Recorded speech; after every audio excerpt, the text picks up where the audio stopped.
திருச்சி மத்திய பேருந்து நிலையம் அருகே ஜங்ஷன் ரயில் நிலையம் பகுதியிலிருந்து அரிஸ்டோ பாலம் வரை பழக்கடைகள், உணவு விடுதிகள், பெட்டி கடைகள் என 30க்கும் மேற்பட்ட கடைகள் பல ஆண்டுகளாக செயல்பட்டு வருகிறது. இந்த கடைகள் சாலைகளை ஆக்கிரமித்துள்ளது. குறிப்பாக சில உணவு கடைகளுக்கு சாப்பிட வரும் நூற்றுக்கணக்கானோர் சாலையில் வாகனங்களை நிறுத்துவதால் போக்குவரத்து நெரிசல் ஏற்படுகிறது. இது தொடர்பாக நெடுஞ்சாலைத்துறையினருக்கு புகார்கள் அளிக்கப்பட்டது. இதனையடுத்து நெடுஞ்சாலைத்துறையினர் ஆக்கிரமிப்புகளை அகற்ற வேண்டும் என அங்கு செயல்படும் கடைகளின் உரிமையாளருக்கு நோட்டீஸ் அனுப்பியுள்ளனர். ஆனால் இதுவரை ஆக்கிரமிப்பை அகற்றாமல் இருந்ததால் நெடுஞ்சாலைத்துறையினர், காவல்துறையினர் பாதுகாப்புடன் ஆக்கிரமிப்புகளை அகற்றினர். அப்போது ஒரு சில கடை உரிமையாளர்கள் வாக்குவாதத்தில் ஈடுபட்டதால் பரபரப்பு ஏற்பட்டது. நாகை மாவட்டம் கீழையூர் ஒன்றியம் வாடகரை ஊராட்சியில் 4வது வார்டு பணித்தள பொறுப்பாளராக பணியாற்றி வந்த மாலா என்பவரை பணி நீக்கம் செய்ததை கண்டித்தும் 4வது வார்டு பணித்தள பொறுப்பாளராக மீண்டும் நியமிக்க வேண்டியும் இந்திய கம்யூனிஸ்ட் கட்சி சார்பில் மாநில குழு உறுப்பினர் செல்வம் தலைமையில் வாடகரை கடைவீதியில் சாலை மறியல் போராட்டம் நடைபெற்றது. இதில் 100 நாள் வேலை செய்தும் 2 மாத காலம் ஊதியம் வழங்கவில்லை எனவும் ஊராட்சி மன்ற தலைவர் மீது பல்வேறு குற்றச்சாட்டுகளையும் முன்வைத்து கோஷங்களை எழுப்பினர். இதில் தமிழ் மாநில விவசாய சங்க ஒன்றிய செயலாளர் சுப்பிரமணியன், விவசாய சங்க ஒன்றிய செயலாளர் ஹாஜா அலாவுதீன், விவசாய சங்க ஒன்றிய தலைவர் ராமலிங்கம், இந்திய கம்யூனிஸ்ட் கட்சி ஒன்றிய குழு உறுப்பினர் சங்கர் உள்ளிட்ட பலர் கலந்து கொண்டனர். நாகப்பட்டினம் மாவட்டம் கீழையூர் ஊராட்சி ஒன்றியம் வாழக்கரை ஊராட்சியில் ஊராட்சி மன்ற உறுப்பினர்கள் கொண்ட கூட்டத்தை கூட்டாமலேயே 100 நாள் வேலை பார்த்த பணித்தள பொறுப்பாளரை திடீரென்று இரவோடு இரவாக நீக்கியதை கண்டித்தும், அதேபோல் 100 நாள் வேலை செய்த தோழர்களுக்கு ஊதியத்தை உடனடியாக வழங்கிடக் கோரி இந்திய கம்யூனிஸ்ட் கட்சியின் சார்பில் ஒரு வாரத்துக்கு முன்னாடி சாலை மறியல் போராட்டத்திற்கு அழைப்பு விடுக்கப்பட்டது. அதனை ஒட்டி இன்றைய தினம் இந்திய கம்யூனிஸ்ட் கட்சி தோழர்கள் சாலை மறியல் போராட்டத்தை நடத்தி கொண்டிருக்கிறோம். இதன் விளைவாக ஊராட்சி மன்ற உறுப்பினர் உடனடியாக நீக்கிய 100 நாள் பணித்தள பொறுப்பாளரை மீண்டும் பணியில் சேர்த்துக் கொள்ள வேண்டும். ஒரு வார காலமாக வேலை செய்த 100 நாள் ஊழியர்களுக்கான ஊதியத்தை முழுமையாக வழங்கிட வேண்டும். காஞ்சிபுரம் மாவட்டம் ராஜகுளம் பகுதியில் பூந்தமல்லியிலிருந்து காஞ்சிபுரம் நோக்கி 50க்கும் மேற்பட்ட பயணிகளை ஏற்றி வந்த பேருந்து ஓட்டுநரின் கவனக்குறைவால் சாலையின் நடுவே நிறுத்தி வைக்கப்பட்டிருந்த காற்றாலையின் இறக்கை மீது மோதியது. இந்த விபத்தில் சிட்டியம்பாக்கம் பகுதியைச் சேர்ந்த வாசு என்பவருக்கு கால் முறிவு ஏற்பட்டது. மற்றொருவருக்கு லேசான காயம் ஏற்பட்டது. இதனையடுத்து காயமடைந்த இருவரையும் மீட்டு ஆம்புலன்ஸ் மூலம் காஞ்சிபுரம் அரசு தலைமை மருத்துவமனைக்கு அனுப்பி வைத்தனர். மேலும் விபத்து குறித்து பொன்னேரிக்கரை காவல்துறையினர் விசாரணை மேற்கொண்டு வருகின்றனர். மதுரை மாநகர போக்குவரத்து காவல்துறை சார்பில் தமிழ்நாடு அரசு போக்குவரத்து கழக ஓட்டுநர்கள் மற்றும் நடத்துனர்களுக்கான சாலை பாதுகாப்பு விழிப்புணர்வு முகாமானது தெப்பக்குளத்தில் மாநகர போக்குவரத்து காவல் ஆணையர் வனிதா தலைமையில் நடைபெற்றது. இதில் பணியின் போது ஓட்டுநர்களும் நடத்துனர்களும் எவ்வாறு நடந்து கொள்ள வேண்டும், பேருந்தில் பயணிக்கும் பயணிகள் படிக்கட்டில் தொங்கினால் அவர்களை எச்சரித்து பேருந்தின் உள்ளே செல்ல அறிவுறுத்த வேண்டும், சாலை விதிகளை பின்பற்ற வேண்டும் உள்ளிட்ட பல்வேறு ஆலோசனைகள் வழங்கப்பட்டது. அதனைத் தொடர்ந்து ஓட்டுநர்கள் பல்வேறு கோரிக்கைகளை காவல்துறை அதிகாரிகளுக்கு முன்வைத்தனர். திருச்சி மாவட்டம் துவாக்குடி கருப்பு கோவில் பகுதியில் சரக்கு லாரி ஒன்று திருச்சியிலிருந்து தஞ்சை நோக்கி செல்லும் சாலையில் நின்று கொண்டிருந்தது. அப்போது திருச்சி சமயபுரம் கோவிலுக்கு சென்றுவிட்டு சாமி கும்பிட்டு தஞ்சை புதுக்கோட்டையைச் சேர்ந்த 18 பேர் வந்த வேன் சாலையில் நின்று கொண்டிருந்த சரக்கு லாரி மீது மோதியது. இதில் வேனில் பயணித்த பக்தர்கள் 18 பேர் படுகாயமடைந்தனர். இதுகுறித்து தகவல் அறிந்த துவாக்குடி காவல்துறையினர் படுகாயமடைந்த பக்தர்களை மீட்டு உடனடியாக துவாக்குடி மற்றும் திருச்சி அரசு மருத்துவமனைக்கு அனுப்பி வைத்தனர். மேலும் இச்சம்பவம் குறித்து துவாக்குடி காவல்துறையினர் வழக்கு பதிவு செய்து விசாரணை மேற்கொண்டு வருகின்றனர். தூத்துக்குடி மாவட்டத்திலிருந்து இலங்கைக்கு பீடை இலைகள் கடத்தப்படுவதாக தருவைக்குளம் போலீசாருக்கு ரகசிய தகவல் கிடைத்தது. அதன் பேரில் நேற்று இரவு போலீசார் தருவைக்குளம் அருகே சாலையில் நிறுத்தியிருந்த சரக்கு வாகனத்தை சோதனை செய்ததில் 35 கிலோ வீதம் 37 மூட்டைகளில் பீடி இலை பண்டல்கள் இருப்பதும் இதனை இலங்கைக்கு படகு மூலம் கடத்த முயன்றதும் தெரியவந்தது. இதனையடுத்து போலீசார் அவற்றை பறிமுதல் செய்து கடத்தலில் ஈடுபட்ட நபர்கள் குறித்து விசாரணை மேற்கொண்டு வருகின்றனர். திருவள்ளூர் மாவட்டம் பொன்னேரி சுற்றுவட்டார பகுதிகளில் கடந்த ஆண்டு வடகிழக்கு பருவமழையின் போது மிக்ஜாம் புயலால் நெற்பயிர்கள் அனைத்தும் வெள்ளத்தில் மூழ்கி சேதமடைந்தன. இதற்கு தமிழ்நாடு அரசு விவசாயிகளுக்கு நிவாரணம் வழங்கிய நிலையில் பயிர் காப்பீடு முறையாக கிடைக்கவில்லை என விவசாயிகள் அதிகாரிகளிடம் முறையிட்டு வந்தனர்.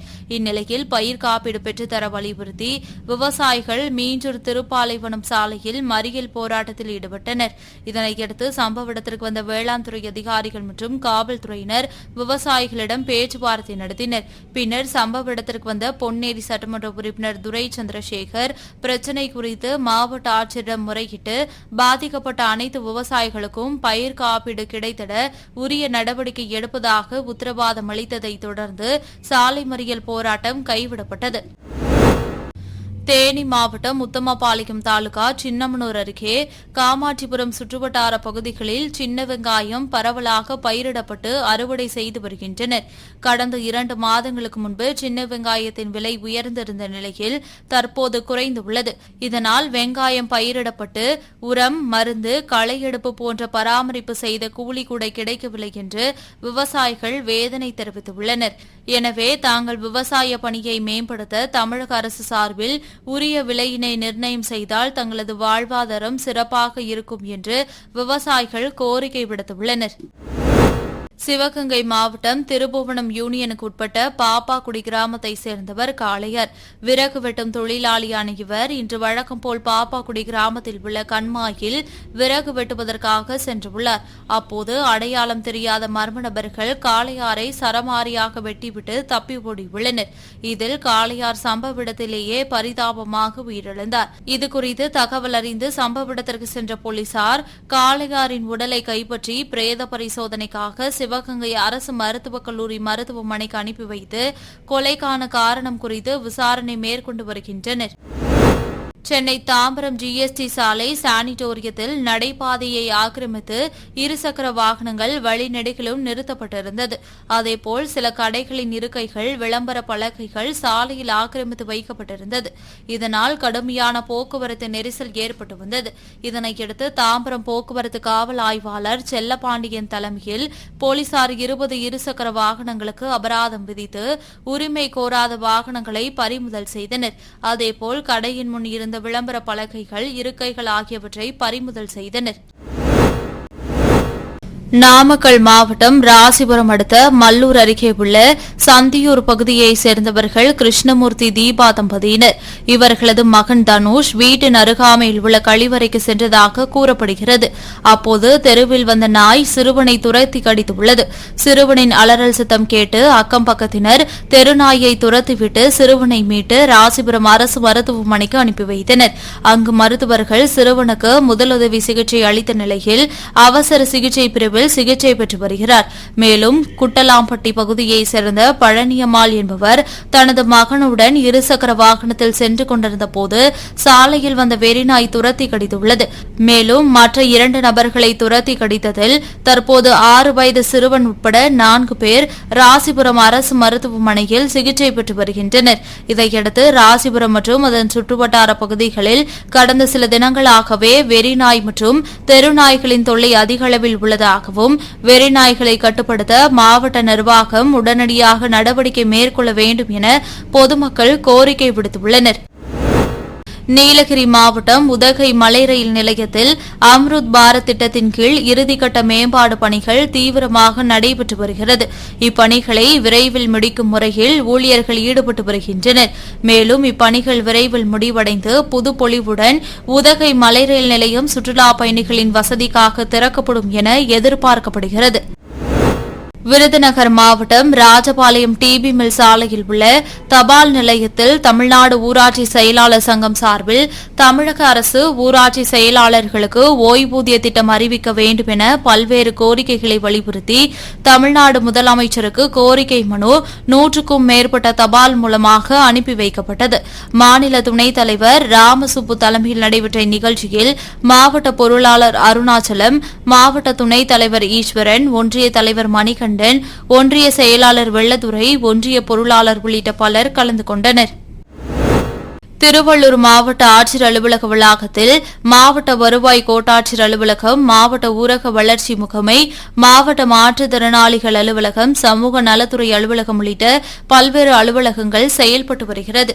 இந்நிலையில் மாவட்ட ஆட்சியர் அலுவலக வளாகத்தில் உள்ள மாவட்ட மாற்றுத்திறனாளிகள் அலுவலகத்தின் உள்ளே திடீரென சாரை பாம்பு ஒன்று புகுந்துள்ளது. இதனை கண்ட ஊழியர்கள் அலறியடித்துக் கொண்டு கூச்சலிட்டு உடனடியாக திருவள்ளூர் தீயணைப்புத்துறையினருக்கு தகவல் தெரிவித்துள்ளனர். அதன் பேரில் சம்பவ இடத்திற்கு வந்த திருவள்ளூர் தீயணைப்புத்துறையினர் மாவட்ட மாற்றுத்திறனாளி அலுவலகத்திற்குள் நுழைந்த 6 அடி நீளமுள்ள சாரை பாம்பை லாவகமாக பிடித்து பூண்டி காப்பு காட்டில் விட்டனர்.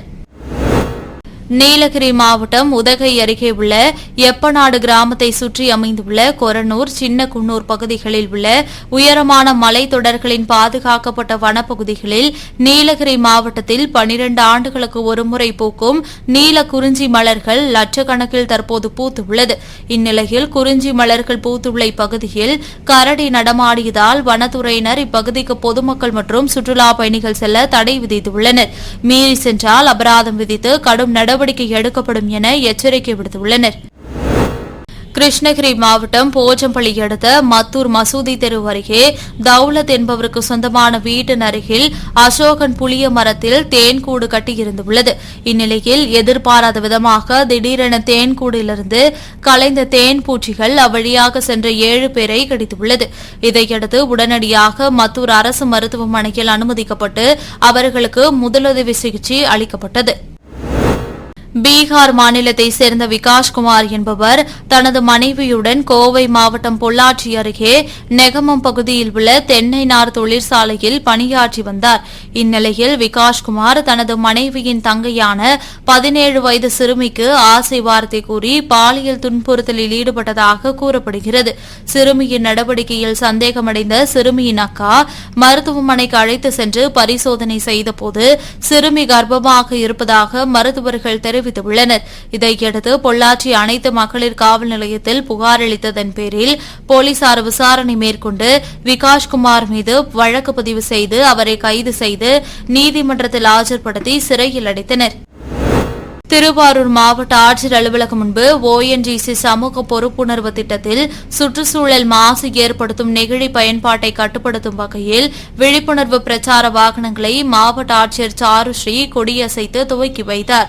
இதில் 12 லட்சம் ரூபாய் மதிப்பீட்டில் ONGC சமூக பொறுப்புணர்வு திட்டத்தில் 6 மாத காலத்திற்கு நெகிழி பயன்படுத்துவதை பொதுமக்கள் கட்டுப்படுத்தவும் விழிப்புணர்வு ஏற்படுத்தவும் இத்திட்டத்தினை பாலம் என்கிற தொண்டு நிறுவனம் மூலம் செயல்படுத்தப்படுகிறது.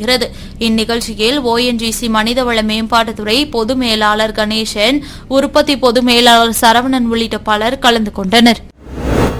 சேலம் கருப்பூர் அருகே பெங்களூரிலிருந்து கோவை நோக்கி தனியார் ஆம்னி பேருந்து சென்று கொண்டிருந்துள்ளது. அப்போது ஓமலூரிலிருந்து சேலம் நோக்கி வந்த பயணிகள் ஆட்டோ மீது மோதியதில் 20 அடி பள்ளத்தில் ஆட்டோ கவிழ்ந்து விபத்துக்குள்ளானது. இதையடுத்து அருகில் இருந்தவர்கள் பள்ளத்திலிருந்து ஆட்டோ ஓட்டுநரை மீட்டு சேலம் அரசு மருத்துவமனைக்கு சிகிச்சைக்காக அனுப்பி வைத்தனர். ஆனால் ஓமலூர் பகுதியைச் சேர்ந்த ஆட்டோ ஓட்டுநர் ராஜா சிகிச்சை பலனின்றி உயிரிழந்தார். மேலும் இவ்விபத்து குறித்து கருப்பூர் காவல்துறையினர் வழக்கு பதிவு செய்து விசாரணை மேற்கொண்டு வருகின்றனர். சேலம் மாவட்டம் ஓமலூர் வட்டத்தில் உங்களை தேடி உங்கள் ஊரில் திட்ட முகாம் நடைபெற்றது. இதில் மாவட்ட ஆட்சியர் பிருந்தாதேவி அந்த பகுதிகளில் உள்ள சத்துணவு மையம், வேளாண் கிடங்குகள், பள்ளி மற்றும் வட்டாட்சியர் அலுவலகங்களுக்கு சென்று ஆய்வு மேற்கொண்டார். தொடர்ந்து பூங்காக்கள், பேருந்து நிலையம், பொது மற்றும் சமுதாய கழிவறைக்கு சென்று கள ஆய்வு மேற்கொண்டார். இதனைத் தொடர்ந்து தோட்டக்கலைத்துறை மற்றும் மலைப்பயிர்த்துறையின் தேசிய தோட்டக்கலை இயக்கத்தின் சார்பில் கொல்லப்பட்டி பகுதியில் 1 லட்சம் ரூபாய் மதிப்பீட்டில் காளான் வளர்ப்பு குடில் அமைக்கப்பட்டுள்ளதையும் சொட்டு நீர் பாசனம் மூலம் மல்பெரி உற்பத்தி செய்யப்பட்டு வருவது குறித்தும் நேரில் பார்வையிட்டு ஆய்வு மேற்கொண்டார். தொடர்ந்து சுதந்திர தினம் அன்று நடத்தப்பட்ட கிராம சபை கூட்டத்தில் பட்டா வேண்டி விண்ணப்பித்த மாலதி என்ற பெண்ணுக்கு வீட்டுமனை பட்டாவை வழங்கினார்.